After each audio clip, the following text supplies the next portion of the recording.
আসসালামু আলাইকুম। আজকে আমি মুড়ি দিয়ে ভীষণ সুস্বাদু করে নরম তুলতুলে কালোজাম মিষ্টি বানিয়ে দেখাবো। এই মিষ্টি দেখে এবং খেয়ে কেউ বুঝতেই পারবে না যে মুড়ি দিয়ে তৈরি করা মিষ্টি। একদম দোকানের মতোই পারফেক্ট হবে আর খেতেও হবে ছানার মিষ্টির চাইতেও বেশি টেস্টি।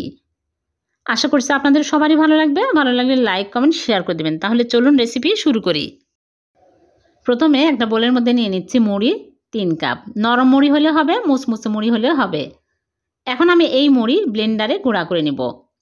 একদম মিহি করে গুঁড়া করে নিতে হবে। আপনারা চাইলে পাটায়ও গুঁড়া করে নিতে পারেন। এই রকম করে গুঁড়া করে নিয়েছি। এখন একটা বোলের মধ্যে নিয়ে নিচ্ছি। চালনিতে চেলে নিব। চেলে নিলেই বেশি ভালো হবে। তারপরে আমি এর মধ্যে দিয়ে দিচ্ছি গুঁড়া দুধ। এখানে আমি ফুল ক্রিম গুঁড়া দুধ নিয়েছি 1/3 কাপ। আর দিয়ে দিচ্ছি বেকিং পাউডার 1/2 চামচ। আর এখানে নিয়েছি ঘি 1 চামচ। দিয়ে ভালো করে ঘষে ঘষে মিক্স করে নিতে হবে। ঘি অবশ্যই দিতে হবে। ঘি দিলে মিষ্টি ফ্লেভারটা আরও বেশি ভালো আসে। তারপরে একটা ডিম ভেঙে ভালোভাবে ফেটিয়ে নিয়েছি। নর্মাল তাপমাত্রার ডিম হতে হবে। দিয়ে ভালো করে মাখিয়ে নিব। তারপরে এখানে আমি লিকুইড দুধ নিয়েছি। আগে জাল দিয়ে ঠান্ডা করে নিয়েছি। অল্প অল্প করে দিয়ে মাখিয়ে নিব। একদম সফট করে মেখে নিতে হবে, পরে শক্ত হয়ে যায়। যেহেতু মুড়িতে বেশি লিকুইড দুধ লাগে। এখানে 1/2 কাপ দুধ সবই লেগেছে। এরকম সফট করে মেখে নিতে হবে। শক্ত হলে কিন্তু মিষ্টি ভালো হবে না। এখন আমি হাত ধুয়ে হাতে ঘি লাগিয়ে নিয়ে এইরকম করে লম্বা করে কালোজাম মিষ্টির শেপ দিয়ে নিচ্ছি। আপনারা চাইলে গোল করে বানাতে পারেন। একদম স্মুথ করে মিষ্টিগুলো বানিয়ে নিতে হবে। গায়ে ক্র্যাক থাকা যাবে না। সবগুলো মিষ্টি আমি এইরকম করে বানিয়ে নিয়েছি। এখন এই মিষ্টিগুলো আমি তেলে ভেজে নিব। আগে থেকেই চুলায় প্যানে তেল দিয়ে তেল হালকা গরম করে নিয়েছি। এখন একটা একটা করে দিয়ে দিচ্ছি। তেল বেশি গরম করে কিন্তু মিষ্টি ছাড়া যাবে না, তাহলে মিষ্টি ভালো হবে না। হালকা গরম হয়ে আসলে মিষ্টিগুলো দিয়ে উল্টে পাল্টে ভেজে নিতে হবে।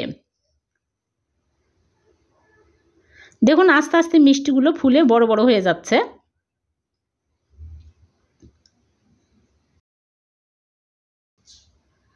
অনবরত উল্টে পাল্টে দিতে হবে, তাহলে মিষ্টির সব সাইডে সুন্দর কালার আসবে।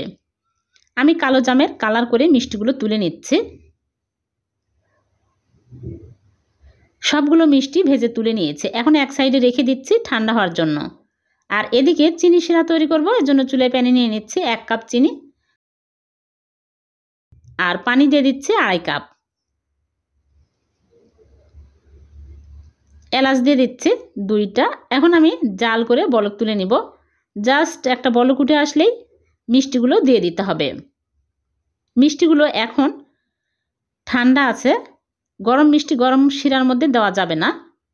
মিষ্টিগুলো দিয়ে আমি ঢেকে হাই হিটে জাল করব 6 মিনিট। মিষ্টিগুলো 6 মিনিট জাল করে নিয়েছি, হয়ে গেছে। এখন আমি চুলা থেকে নামিয়ে ঢেকে রেখে দিব সারা রাত। পরের দিন সকালে মিষ্টিগুলো সার্ভ করে আপনাদেরকে দেখাবো। মিষ্টিগুলো আমি পরের দিন সকালে তুলে নিয়েছি। দেখুন মিষ্টিগুলো ফুলে বড় বড় হয়ে গেছে। আর মাওয়া দিয়ে কোট করে নিয়েছি। হয়ে গেল মুড়ি দিয়ে ভীষণ মজার নরম তুলতুলে কালোজাম মিষ্টি। একটা মিষ্টি আমি কেটে দেখাচ্ছি কতটা রসালো হয়েছে আর রস ঢুকেছে। এই মিষ্টি খেয়ে এবং দেখে কেউ বুঝতেই পারবে না যে মুড়ি দিয়ে তৈরি করা। ছানার মিষ্টির চাইতেও কোনো অংশ কম হবে না, বরং বেশি টেস্টি হবে। কম খরচে যে এত মজার একটা মিষ্টি বানিয়ে নেওয়া যায়, আমার এই ভিডিও না দেখলে বুঝতেই পারবেন না। ভিডিওটি যদি ভালো লেগে থাকে লাইক কমেন্ট শেয়ার করে দিবেন। আর এরকম সহজ নতুন নতুন রেসিপি পেতে চ্যানেলটিকে সাবস্ক্রাইব করে চ্যানেলের সাথে থাকবেন। আর পেজ থেকে দেখে থাকলে পেজটিকে ফলো দিয়ে রাখবেন। আবার দেখা হবে নতুন কোনো রেসিপিতে। সে পর্যন্ত ভালো থাকবেন। আল্লাহ হাফেজ।